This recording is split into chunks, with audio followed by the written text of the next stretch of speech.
माँ माँ देखो तो पापा को कितने उतावले हो रहे हैं। आज कितनी बार दरवाजे के चक्कर काट चुके हैं।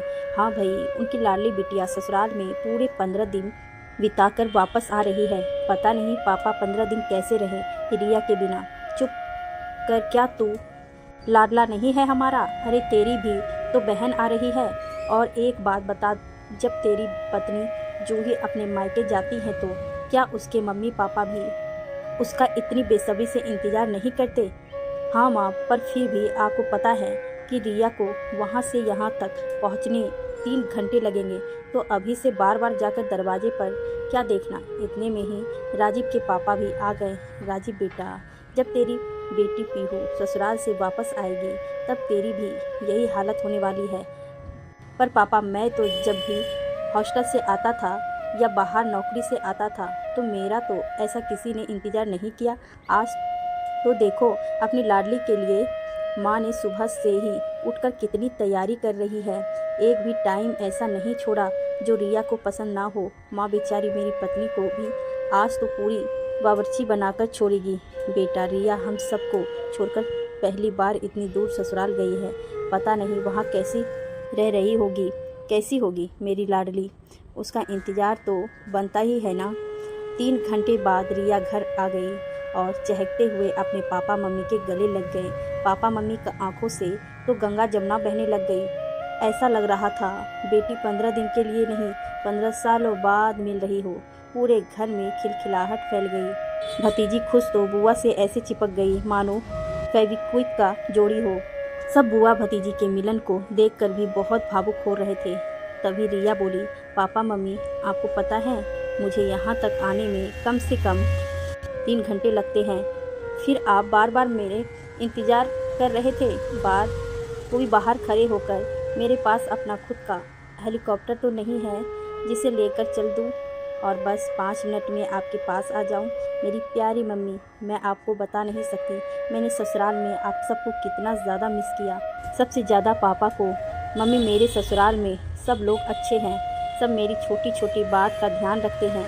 फिर भी एक दिन ऐसा नहीं गया जब मैंने आपको याद नहीं किया। चल चल, अब बड़ी बड़ी बातें छोड़। यह बता, इतने बड़े सूटकेस में क्या भरकर लाई है? ऐसा लगता है तू तो परमानेंट यहाँ रहने आ गई। विनीत जी से लड़ाई तो नहीं करके आई? तेरा क्या भरोसा। तू मुझसे भी दिन भर झगड़ा करती थी। परेशान होकर उन्होंने कह दिया होगा कि रिया, तू तो अपने मायके ही जाकर, तेरे घर वाले तुझे झेल सकते हैं, हम नहीं। तभी मम्मी हंसते हुए बोली, बस राजीव, अब बस भी कर।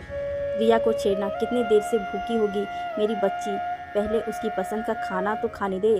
फिर भी भर के बहन भाई एक दूसरे को छेड़ना। ऐसा कहकर मम्मी रिया को खाने की टेबल पर ले गई। रिया तो हमारी खुशी के पागल हो गई। माँ, आपने सारा खाना आज ही बना डाला है, तो आगे के 10 दिनों के लिए आप क्या बनाओगी? सारा दिन एक ही दिन में खिला दोगी क्या मुझे?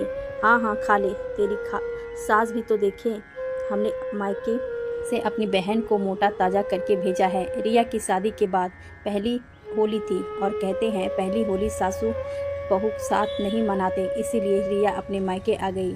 विनीत भी आना चाहते थे किंतु उनकी अर्जेंट मीटिंग आ गई। हाँ, पर 10 दिन बाद वह लेने ज़रूर आएंगे। फिर रिया अपने ससुराल की और बहुत सी बातें बताने लगी और कब 2-3 घंटे बीते बातों में ही निकल गए, पता ही नहीं चला।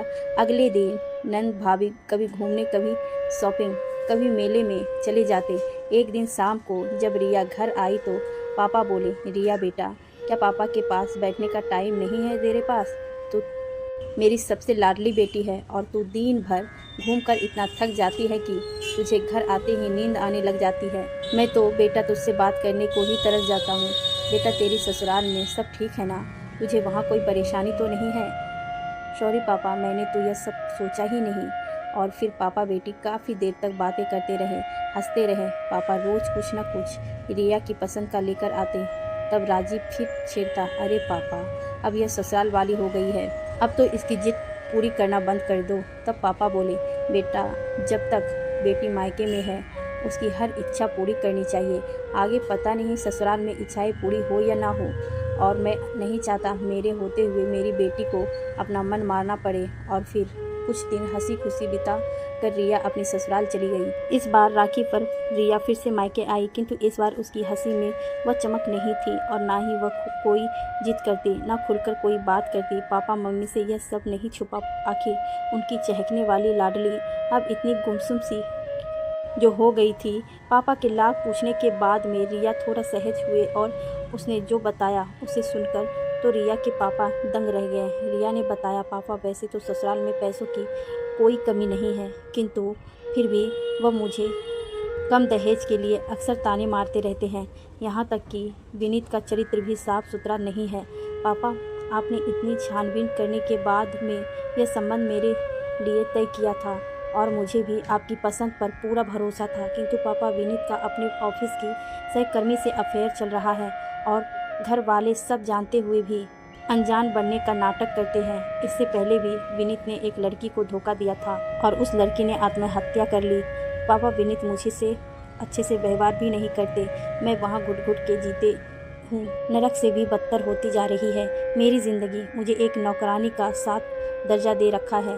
पापा, आपकी लाडली की वहाँ कोई इज्जत नहीं है जैसे यहाँ मेरी भाभी की है। हम सब यहाँ भाभी को इतना मान सम्मान प्यार दुलार देते हैं, किंतु वहाँ लोग तो मुझसे सीधे मुंह बात भी नहीं करना चाहते। अब बताइए पापा, मैं क्या करूँ? पापा, मैं आपकी लाडली बेटी ज़रूर थी, किंतु आपने मुझे कभी आत्मनिर्भर नहीं होने दिया।